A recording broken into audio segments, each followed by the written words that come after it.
To the Power Hour. I am your host, Detroit Lenny here.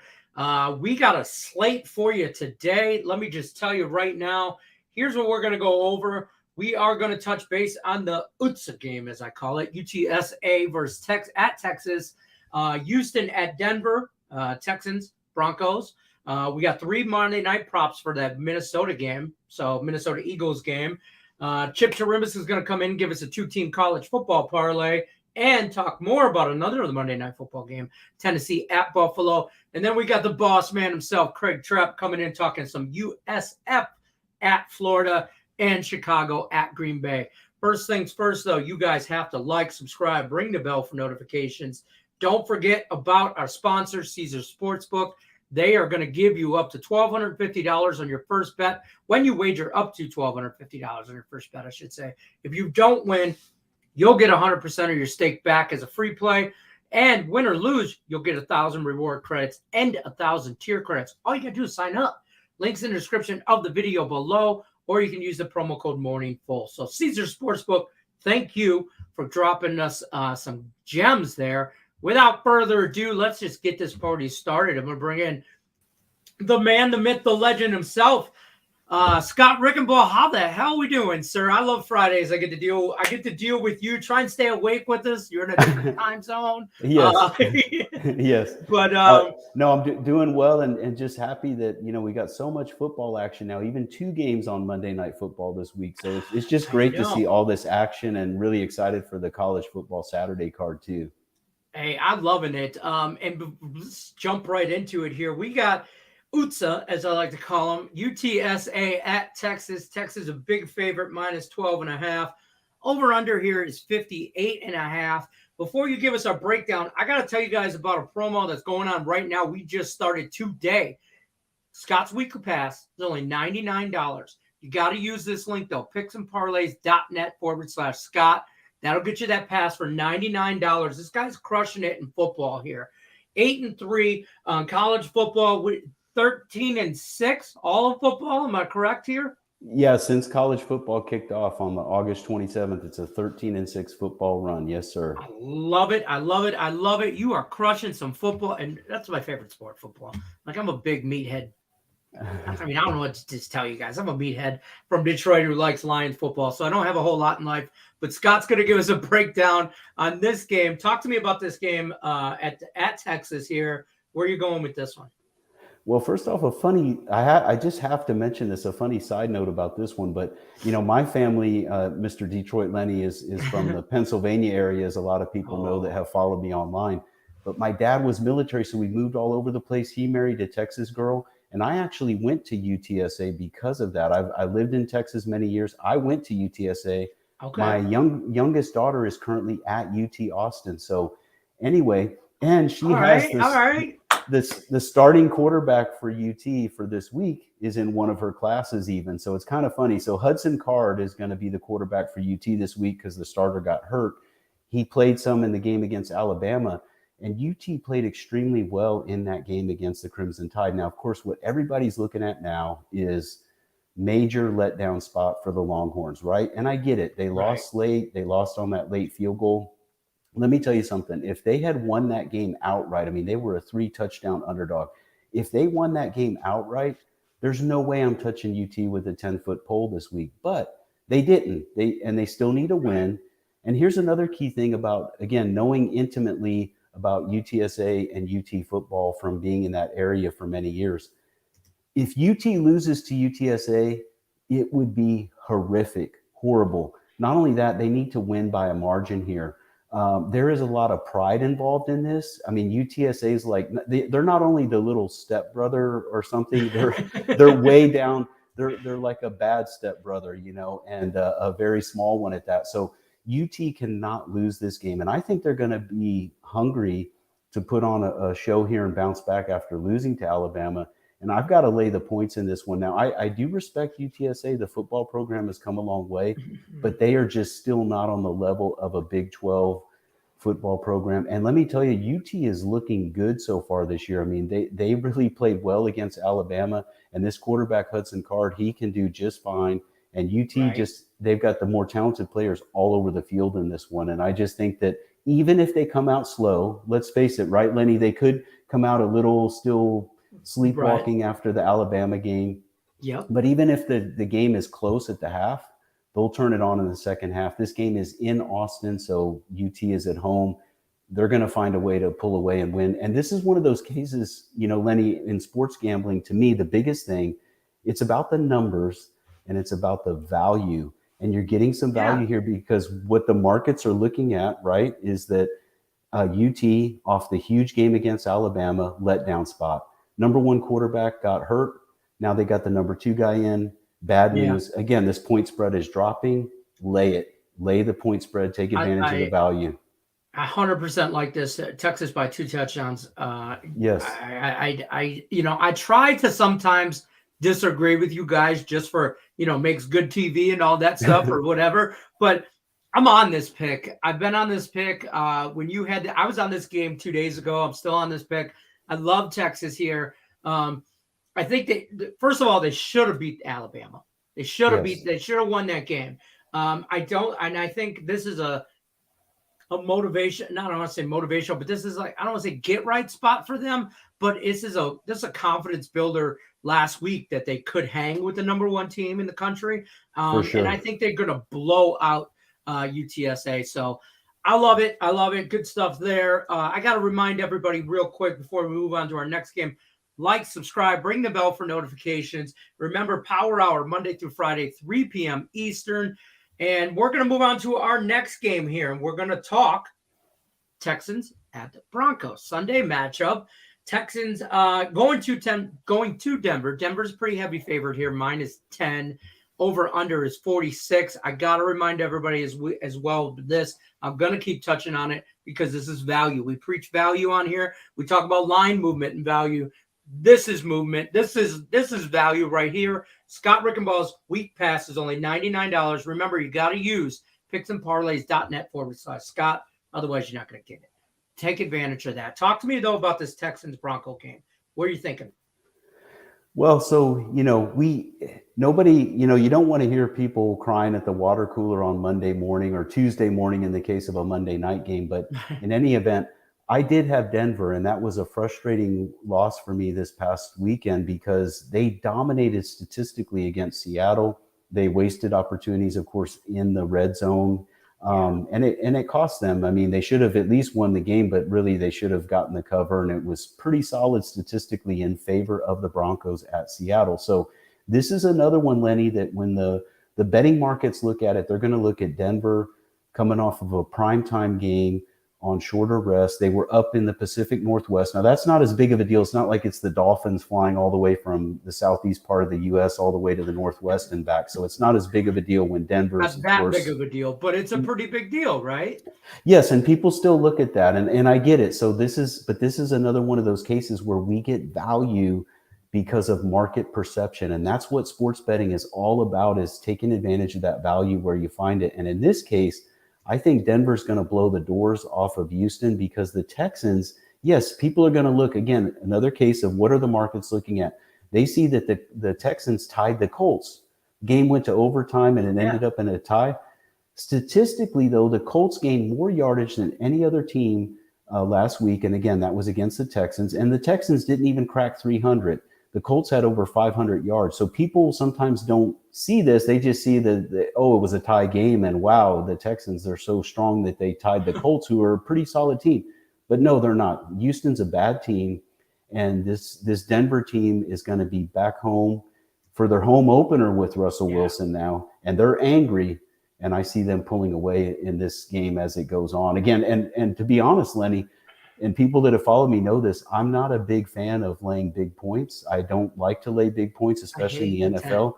Right. But this is a case where this team, for sure, in my opinion, should win by double digits. And I really see about a 17 to 21 point win here for Denver would be, if I had to forecast it exactly, that's what I would be expecting. So. Yeah, I see a 2-touchdown win here. I think this is a great get-right spot for Denver.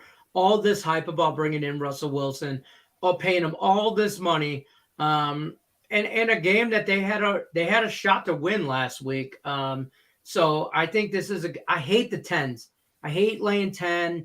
There's a couple other games here that are really big priced. The Packers game this week, the Rams game. This is another one at 10. I hate the 10, but in this situation, I love the 10. I think they're going to try and score as much as possible as whenever they can, kind of thing, and kind of go from there. So, and again, they should have had more last week. I mean, they definitely should have had a lot more points than they did last week. Anybody that watched the game knows that, and you look at the stats too, it's the same thing. And again, the Texans, how many NFL games do you see that a team allows over 500 yards but only gives up, 20 points? I think that game finished 20-20. Yeah.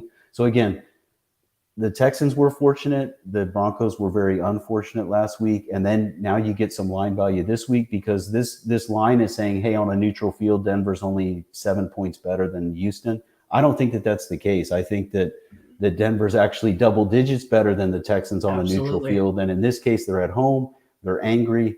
I think they're going to get it done in a big way. And this is another one where we talked about in the college game earlier, but if Denver comes out a little bit flat at first because they're so disappointed about the way things went in Seattle, they'll still have time to right the ship and eventually pull away for a big win. So just like the college game, I was going to mention, I'm not necessarily nuts about wouldn't play the first half in either one of these games, but I think for the entire 60 minutes, we're going to get the win with the big favorite. So my opinion. I love it. Got to remind everybody, like, subscribe, ring the bell for notifications, pick some parlay power hours here, Monday through Friday, 3 p.m. Eastern. We're going to move into some Monday Night Football props, okay? First, now I guess there's 2 Monday night games, but you're going with Minnesota and the Eagles Monday night props. But before I tell you about that, before we get into that, week pass for Scott Rickenball is only $99. Picksandparlays.net/Scott. Guys crushing it in football, 13-6 overall. What was I got it right here. 8-3 on the season, right, in college football. Yes. I'm getting my numbers all mixed up, but there's value here, folks. Yeah, and long term, it's the NFL that has really been my strength. So, and of course, we're just getting into week 2 of the season and looking forward to that. So, yeah, no, I appreciate it, Lenny, and it ready for a big season for sure. Let's talk some props here. I'm going to bring them on the screen here. You got Dalvin Cook over 69.5 rushing yards. A.J. Brown over the receiving yards. We technically don't have a number when we're filming this on Friday, so we don't have a number exactly for that, but we like it over. I think you're good there as far as that number comes out. And Jalen Hurts over in the passing yards. What's your thought on this? How'd you come up with these 3, I guess? Sure. So first off, with Cook and the rushing yards, one of the things, the Eagles ended up giving up a lot of rushing yards to your Lions, and no disrespect. I mean, Detroit looked good in that game, and so let's call it like it is. I mean, the Lions looked pretty solid in that game, but they piled up a bunch of rushing yards, and now the Eagles, they lost one of their defensive ends in that game. He's out for the season. I think it was a torn ACL. That's not going to help the run defense either, and the Vikings, they're going to want to run pretty heavy here to keep the Eagles defense honest. And then, of course, they'll look to beat them through the air. And we saw Cook get plenty of touches in the first game. So I think we're going to see more of the same here. And for sure, Minnesota's looking at what Detroit did to pile up all that yardage on the ground. They're going to do the same thing and pound and ground here with Cook, in my opinion. And I think we got a pretty fair number here. Yeah, I agree. Jalen Hurts, I think, is a good number as well. Talk to me a little bit about that one. Yes, so that one, it kind of ties into the other one too with Brown as far as going over on the receiving yards. But the Eagles, it was pretty amazing that they have a lot of options through the air now. They really do, but they were really heavy going to Brown in the first game. They don't have to go so heavy to him here, and he can still get over on the yardage. But I think the point I'm getting at is that Hurts he's got more options to spread the ball around, and he didn't even utilize those fully in the first game. And then he did run too much. The Eagles don't want him running that much. Yes, he's, of course, a tremendous dual threat, but they don't want to see him out there running 17 times in a game. I think he had like 17 carries in that game. Yeah. They can't have that. So they're going to tell him, hey, you throw the ball. You need to throw the ball more. And so, again, that's going to help us too. And I do think we have a fair number here. And again, this is some value because the Vikings, off the big divisional win over the Packers, they put a lot of effort and off-season preparation into that first game. Like, hey, guys, we got Green Bay in week 1. This is a huge game for us. I mean, Green Bay is the favorite to win the division, one of the best teams in the NFL. Vikings were preparing for that. They weren't worried about preparing for the Eagles so much. So Right. I think the Eagles have such a solid offense, and Hurts can get a lot of passing yards because, again, they had the number one rushing offense in the league last year. That run establish the run, it opens up the passing game. And I think the Vikings, coming off such a huge win in week 1, could be a little flat here defensively. Again, they put so much effort into that first game against the Packers. So Eagles can definitely take advantage of that. And then with Brown on the receiving yards, I mean, he was a huge target in week 1, and he did not disappoint. I mean, he was awesome for the Eagles. He's such a big body out there and such a great target and great hands. And the Eagles are going to keep going to him. I don't see the Vikings. I don't see how they're going to be able to stop all the weapons that the Eagles have, because, of course, they have some weapons out of the backfield too. So I think it's going to open things up for Brown to have a big game as well. It's fair. I like it. I mean, listen, shop your lines, people. We all know that. We talk about that all the time. But this 233 number, I think, is close to a gift as I think we're going to get. I mean, he threw for 243 against the Lions, I think, and now you're going to ask him to throw more. That's right. You know what I mean? So, and run less. You know, it's a long season. Jalen Hurts out there scrambling. You don't want him hurt on week 1 too. We saw what happened to Chargers quarterback Justin Herbert. He wasn't scrambling, he wasn't running, but the last thing you want is a injury type situation early in the season. For sure. Scott Rickabaugh, I appreciate you stopping by. As always, it's a pleasure. I got to remind everybody, don't forget to like, subscribe, ring the bell for notifications. Until next Friday, Scott, we'll see you on the next time around, my friend. Thanks so much, Lenny. Have a great weekend, everybody. All right. Take care. All right, guys, we're not done. We're about to have a 2-team college football parlay for you guys from Chip Chirimbus. And we're going to go over the other Monday night football game, Tennessee at Buffalo. And then still later in the show, we got the boss man, Craig Trepp, coming in and going over USF at Florida and Sunday night football matchup, Bears, Packers. I mean, it doesn't get any better than that. So without further ado, we're going to bring in the man, the myth, the legend himself, Chip Chirimbus. How the hell are we doing? We're doing just wonderful, absolutely wonderful. We're in full gear right now. Hit our last 2 megabuck plays in NFL and college football, so we're off to a big start. And I think Lenny, I've got a really good parlay for us on Saturday. I've scanned the board, and I think these are 2 really solid plays. I like it. Let's just jump right into it. First leg of the parlay: Old Dominion at Virginia. Virginia minus 8.5, over under 53. Talk to me a little bit about this one. When you text me this over, I was like, Old Dominion? What?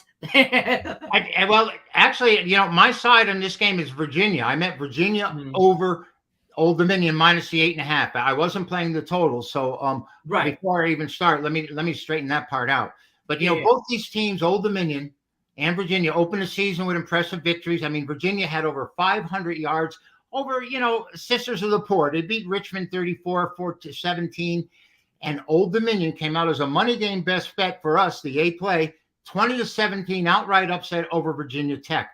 Then what do? Last week, they go out and they lay an egg and they totally fall apart against East Carolina. They lose 39-21 and only accumulate 223 yards on offense. And guess what? Virginia was even worse. The Cavaliers went to Illinois, got beat 24-3. They had 222 yards of total offense, and 62 of them came on 1 play. So these 2 teams are coming off big games the first time out. Certainly they fell the second time out where they showed no offense. And, Old Dominion, in spite of only having 232 yards, by the way, excuse me, I misspoke. That's 232 yards passing because there was Ali Jennings. That's A-L-I, Ali Jennings, a namesake of one of our partners in this business, averaging a nation-leading 24.8 yards per catch in the 2 games. Old Dominion has been really, really tough. But I think Virginia getting beat the way they did, I think there's a difference in class and in pedigree here. The Monarchs have been playing tough. I mean, they came up with the big win over Virginia Tech. Now playing Virginia is going to be a little bit more difficult task. They've got They had Brendan Armstrong at quarterback. He had 19 touchdowns last year. I saw the left-hander play, and he can picks out his choice receivers, Lenny. And I think that Virginia is the side here. I don't have any problems laying it. I'm going to lay it against Old Dominion. I think that the step up is a little too dramatic for them this time around. I like it. Let's move on to the second leg of the parlay. South Alabama at UCLA. UCLA, pretty heavy favorite here, 15.5. Over under is 59.5. Where are you going with this one? Talk to me about it. I've already posted a free play on the over in this contest. South Alabama scored 38 and 48. And UCLA scored 45 and 45 against Bowling Green and Alabama State.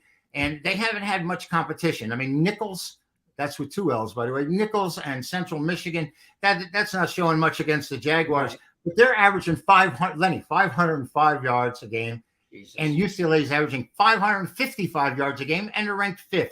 So I think the number 5 is something we're going to have to deal with here. The problem is the Trojans are 5-18 against the number at home in their last 25 non-conference games. They're both facing better competition. It's a step up for both of them, particularly for Southern Alabama. Of course, the Bruins, we are going to expect much more out of them this year. But South Alabama has yet to turn the ball over. I think 15.5 points is very generous. South Alabama's going under 6 straight times. And I sort of thought it would go over here.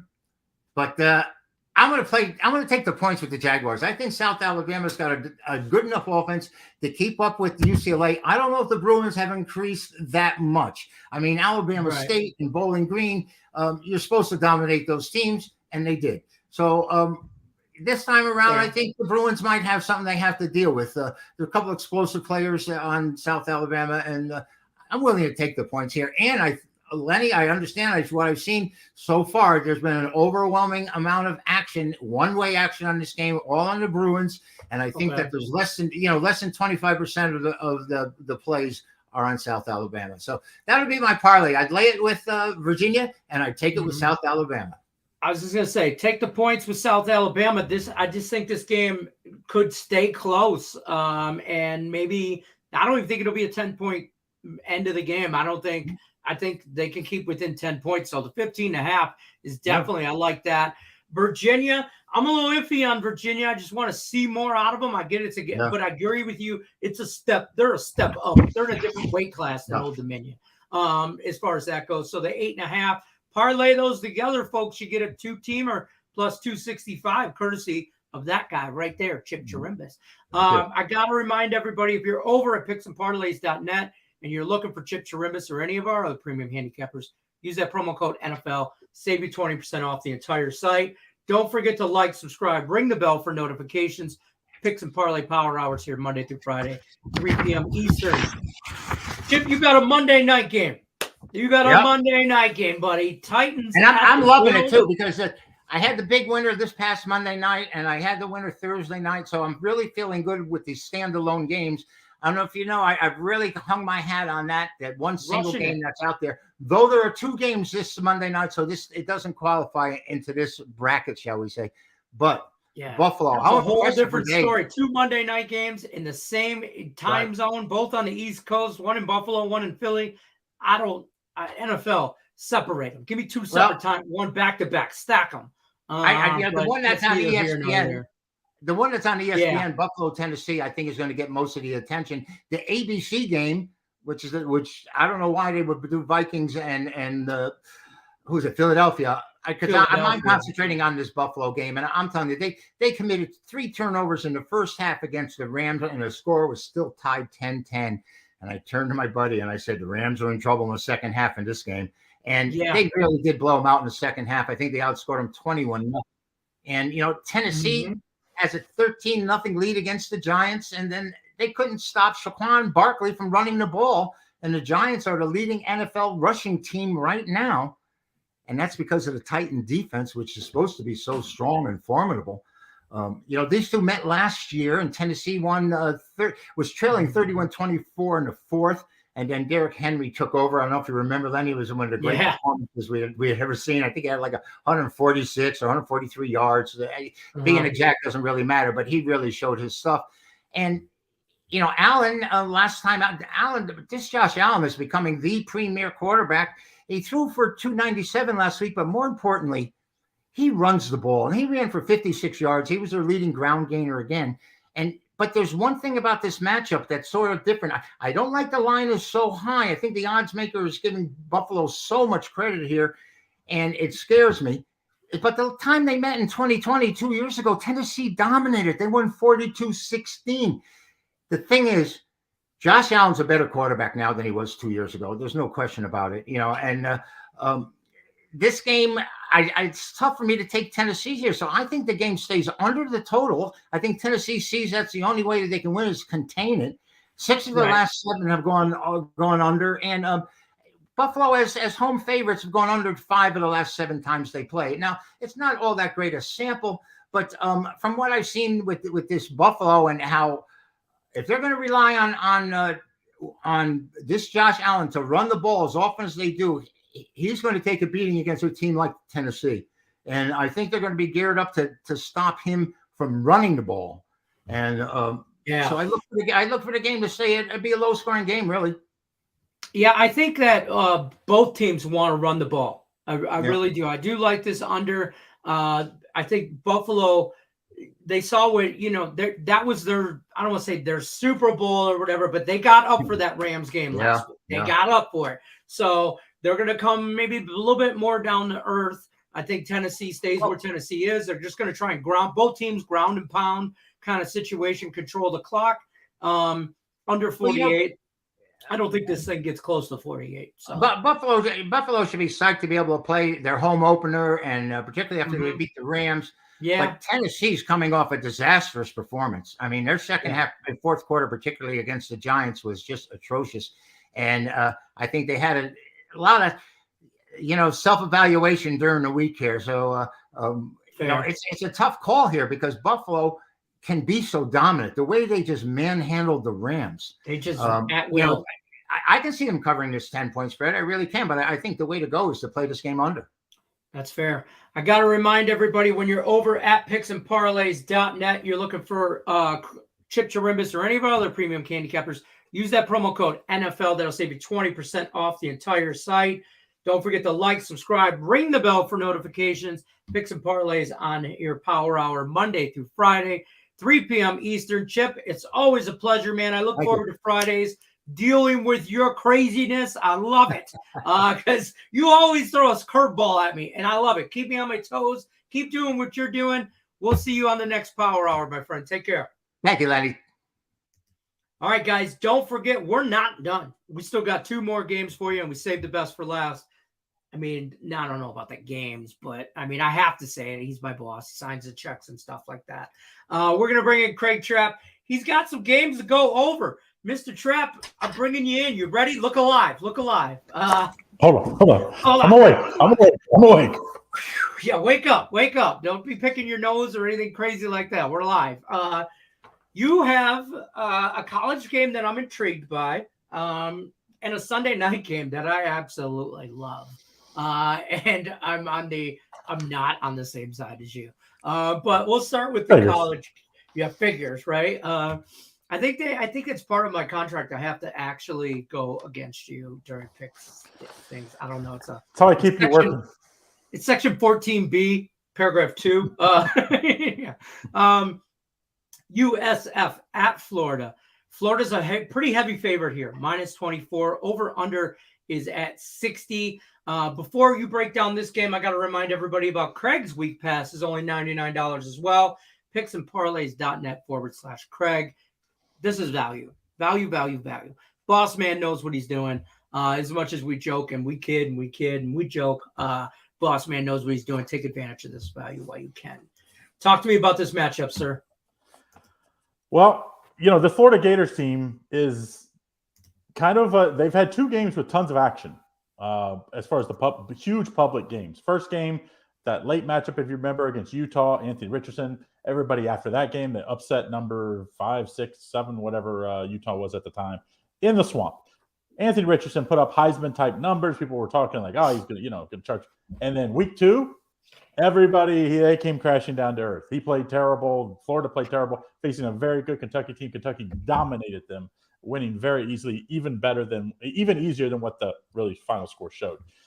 So What is this 1-1 Florida team going to give you? Then you see South Florida team, two not really impressive performances. Got absolutely demolished 50-21 at home against BYU. And then they do win 42-20 last week against Howard. But, I mean, they only were us plus 6 yards in that game. So, yes, they got some turnovers and things that made the game look a little farther out. But this Florida team has a huge edge in this game. Now, Florida has a much tougher schedule looking ahead. So is this a look past spot for Florida after 2 really tough games?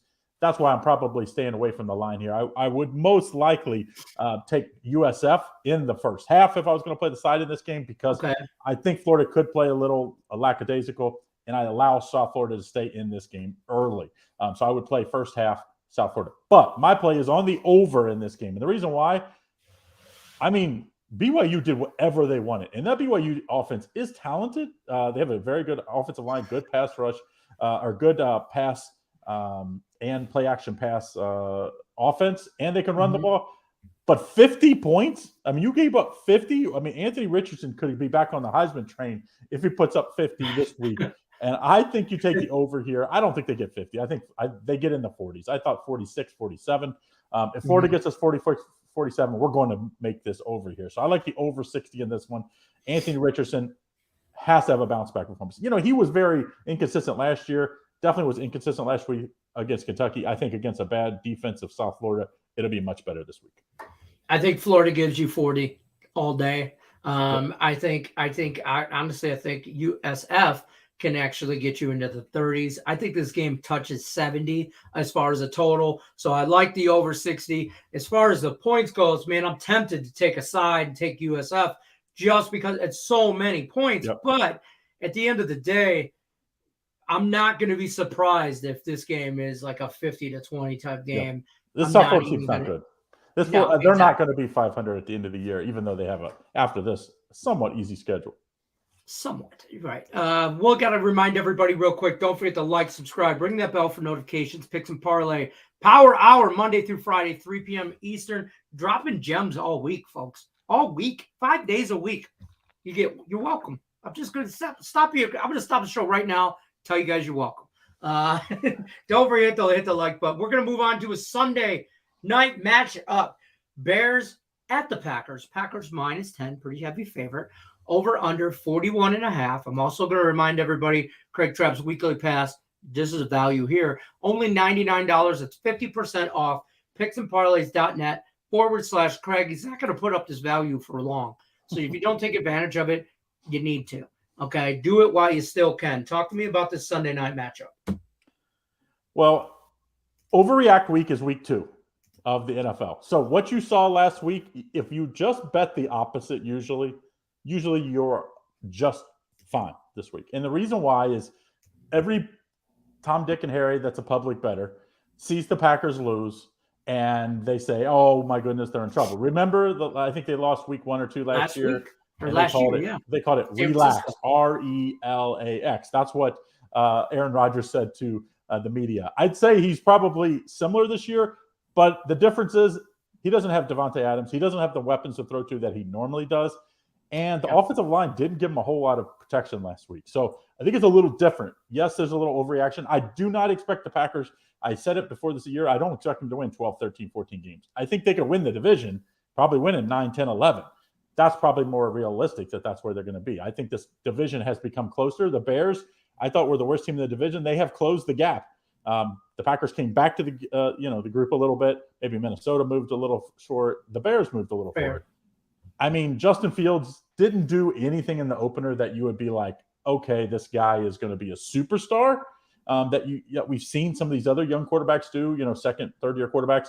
But at least he led his team and just didn't cost his team the game, which San Francisco, Trey Lance, second-year quarterback, cost his team the game in several instances, I could say.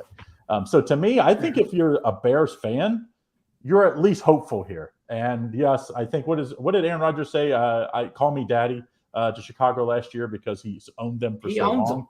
Yeah, absolutely. But 10 points in the NFL is a whole lot. It's a lot. I mean, a lot. You can dominate and, be winning double digits the whole game. They score a backdoor touchdown, up 10, up 14. and all of a sudden it's 8, 9, 7 points. So to me, I think you got to take the Bears and the points here.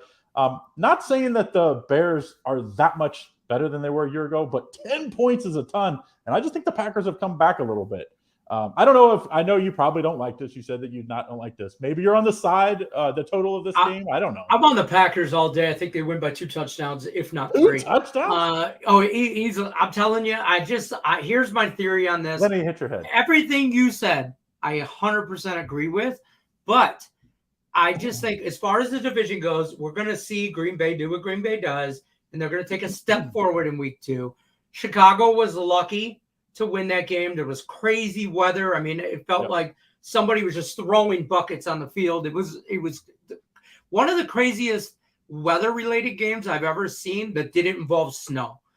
It was ridiculous, and they were lucky to win that game. Yes, Justin Fields didn't lose you that game, but he was also in that weather against the San Francisco defense. And I'm going to chalk that.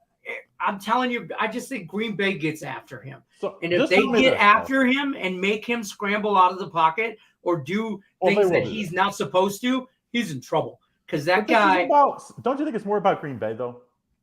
I agree. And I don't think they have to take that big a step to cover this spread. After last week? Did you watch that? After last week. I don't think they have to take that big of a step up to cut. That's how bad. I think this isn't about what Green Bay does. I just think. I think the Lions finish above the Bears. The Bears might not win 4 games this year. I think they're the worst team in the division. But yeah, exactly. I think in years past, the worst, the Packers to the Lions or the Packers to the Bears, the difference in wins were 8, 9 wins. I think this year it's more like 4 to 5 wins. You know what I mean? I just think they're closer. Right. So I think when you lose Devontae Adams, it's not like they're replacing him with you can't replace a guy like that. You can't. Right. They're going to try and do it by committee, and you get another week of reps with those guys. I mean, how many points do you think they got to score to cover then? Then you got to like the over. 3 touchdowns. 3 touchdowns. Oh, you think it's going to be 21-10? Oh, yeah. I don't think the Bears are going to get much at all. So, I mean, kind of like the under in this one. If this was on a neutral field, you're going to tell me the Packers only a 7-point better than the Bears? I think that's where I think they're 2 touchdown favorites. They're better. I think this is a much closer division than in years past, and I think you're going to see that all year long. The Packers are going to win plenty of games. They're going to be a lot. Look at last year. The Packers won a lot of close games. This is one of my circle plays. All right. Well, that's I took the Packers. I'll just go through. I'm not playing circa. I just want to let everybody know that, but I am following along as if I was to kind of keep track of my own record, kind of handicap myself. So I am, right. and that is one under of them. Under 2 in this game, and the reason why, yes, the I don't think this. I think the Packers, they were a great over team in years past. I don't think they're going to score near as many points. They're going to have to rely on the rushing attack. I love their rushing attack. They have 2, 3 backs that, I mean, they can give you. They're like all a little different. Exactly. They're all going to catch the ball in the backfield. I like the ball control offense this week. Under and the Bears. Lenny, I'll say I told you so next Monday. Oh God! Or Sunday night. Well, I'll tell you on Monday because he'll be out. You'll tell me on Monday. Yeah, I know I'm taking it easy this week. I'm be a good boy. Wow. I gotta remind. Well, the Lions are favored. I don't know how to act. I don't know how to act. First time in 3 years. I'm gonna have to take off Monday and Tuesday if the Lions lose on Sunday. I'm telling you, it's gonna come face horrible. I've talked so much trash. You got like, subscribe, ring the bell for notification, picks and parlays. We're here Monday through Friday. 3 p.m. Eastern. Till then, guys, good luck unless you're against this. I can't say go. I can't say the green and yellow team. I can't say go that team. I can't spit the words out of my mouth. But picksandparlays.net. Check us out, like, subscribe, ring the bell for notifications. Till then, good luck unless you're against this. Take care, everybody.